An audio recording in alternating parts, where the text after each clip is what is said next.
Hello coders, welcome to my channel. I am Aniket and today we will discuss question 4 of LeetCode contest, that is count good integers in a range. In this question, you are given three integers L, R and K. Number is considered good if the absolute difference between every pair of adjacent digits is at most K. So let's say there is a number 3, 7, 4, 5, 6. If k is equal to 2, so is it good number? My question to you. Because for a good number, the difference between any two adjacent digits should be at most k. So for k is equal to 2, for any two adjacent digit, the difference should be at most k, that is 2. So if you consider these two adjacent digits where 3 and 7, the difference is 4, so it is greater than k. So that's why it is not a good integer. What happen if k is equal to 5? So when you consider k is equal to 5 for this integer, now this integer will become a good integer because there is no any digit, there is no adjacent digit where the difference is greater than k. So that's why this integer will become good for this k. I hope you understand now what is the good integer if k is given to you. You have to return the good integer in the range L to R inclusively. So you have to consider all good integers from L to R and you have to return those number of good integers. If you do it manually, what is the brute force idea to do this? So if you do brute force, how can you do this? So you have to traverse from L to R. So there is a loop of R minus L plus 1 and you have to compare the each you have to compare the number by its length. So let's say here in this case the length is 4, so you have to loop through each number, that is the length of that number. So length of the number. So in brute force you can do it in O of R minus L plus 1 into length of a number. I hope you are well from this time complexity and you understand why this is given to you R minus L plus 1 length of numbers. If you carefully see the constraints of the problem, the constraint is saying that R and L is up to 10 raised to the power 15 and the length of the number is 15. So if you do 10 raised to the power 15 into 15, so it will give you TLE because at most there should be 10 raised to the power 8 operations are allowed, but it is a greater than 10 raised to the power 8 operations. So that is why this will give you a TLE. So brute force approach will not work here. So what is the optimal way to do this? What is the optimal way to do this?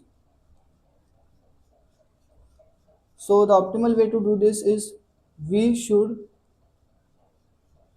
make our digit, our good digit or good number digit by digit, and this will strongly recommend us a digit DB approach. Digit DP approach. It is very important concept. Please go and watch some kind of digit DP approach videos so that you are familiar with some types of terms. In digit DP approach, there is a few terms like tight and started. Tight means that if tight, there are two types of values in tight, 0 and 1. If 0 denotes that there is no restriction. There is no restriction. And 1 means there is restriction. And started means that the number is started or not. So it has also two types of values. So started, when started is equal to 0, it means that the number is started. The number is started. And 1 means the number here the where the when the started is 0, the number is not started. And when the started is 1, the number is started. So these two terms are very important in case of digit DP. Now I want to ask you, what are the important parameters you have to consider to make your number digit by digit? So there are three types of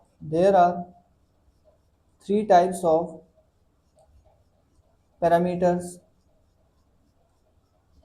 you have to consider. What are those? First is ID. It will denote it will denote where you are currently at. So it will denote the position of the number. Let's say you want to make your number digit by digit. So let's say the number is 1 2 3 4 5 6 6 digit long. So you want to make your number digit by digit. So that's why in this the id is 0, in this place the id is 1, in this place the id is 2. I hope you got this, what is id. And the second thing is prev will denote the it denotes the previous digit. And the third thing is tight. Tight will denote the whether we have a restriction or not. So these three parameters are important for us. So what is the size of this id? So id will store into up to 16 places, because the number in the test case, because the L and R can ranges up to 10 raised to the power 15. So the number can be up to 16, 16 large value. So the number can be as large up to 16 length. So that's why this ID will range up to 0 to 0, 1 to till 15. So that's why the size to store this ID is only 16. Now, if you consider this prev is denoting the previous digit, and digit is ranging from 0 to 9 only. So that's why you can easily store it in 11 size of digit, 11 size of array. And similarly, this type has two types of value, yes, true or false. So that's why you can store it in two size of array. So array in the DP grid, you have three type of parameters. First is ID, second is prev, and third is tight. So what is the space complexity for DP is 16 into 11 into 2, which is lesser than 10 raised to the power 5. So we can easily memorize it. I hope you got this. Many of you ask that why I don't consider this started, because I will consider one more parameter here. Whenever pre is equal to 10, whenever pre is equal to 10, so the pre digit can range up to 0 to 9, and whenever pre is equal to 10, it will denote us the digit, the number is not started yet. That's why I consider this 11 size, so that 0 to 9 is 10 and plus 1. Plus 1 is used for this pre is equal to 10 to denote that whether the number is started or not. Many of you could not understand this type variable. Let's discuss it briefly. So this type, what is the use of this type? So type variable is used to generate all types of integers which are lesser than or equal to a integer, let's say I.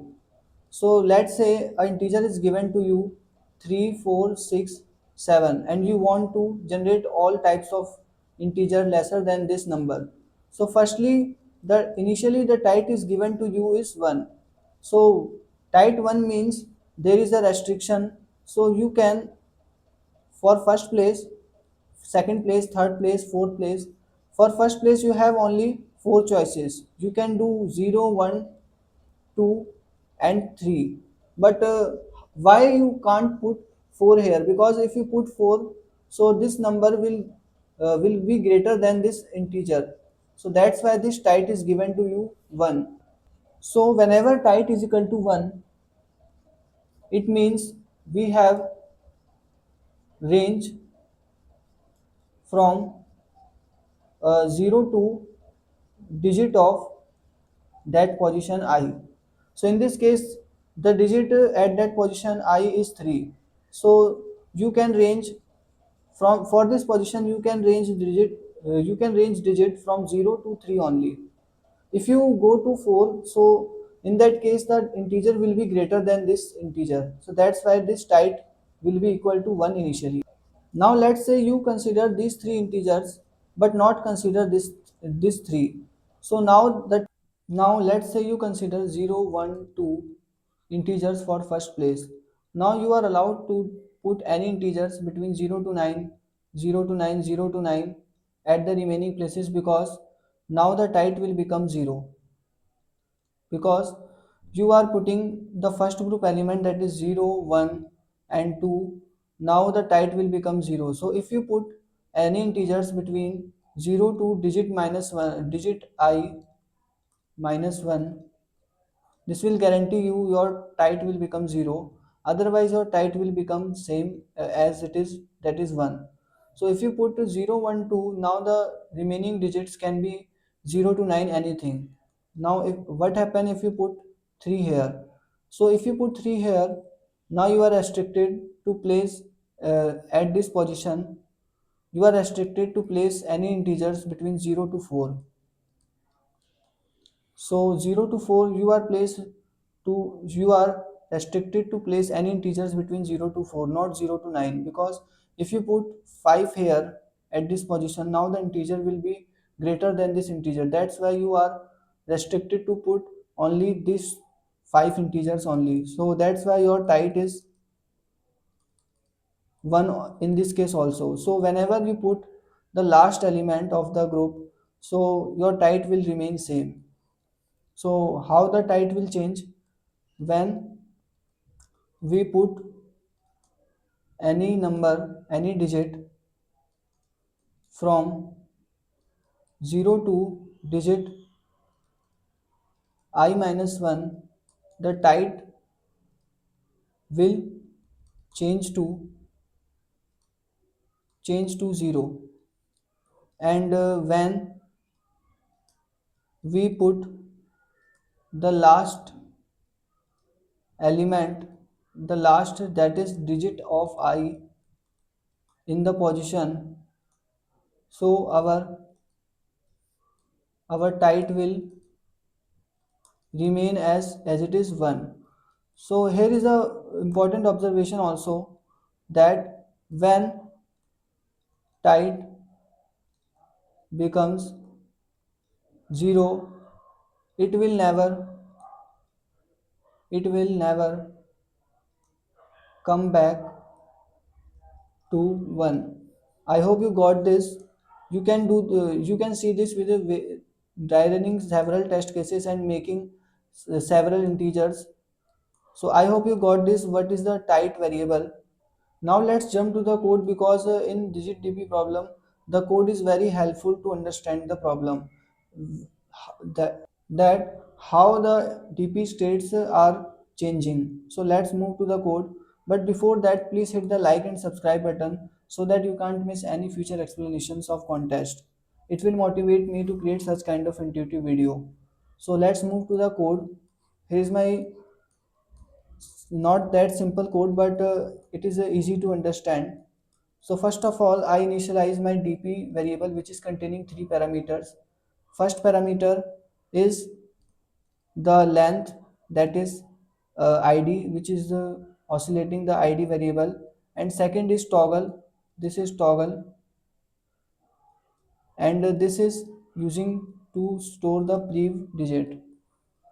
So whenever you reach at the last index of the string, that is this string is the number. So whenever you reach at the last number, last digit of that number, you have to return 1.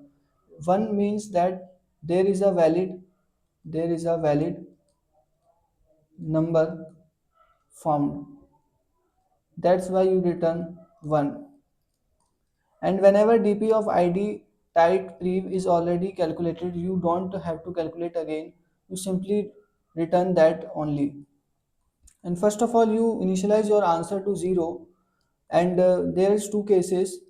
I personally feel comfortable in if else conditions, because I see many codes that uses the ternary operator to find the limit, but I personally feel comfortable in doing this digit dp problem in if else condition.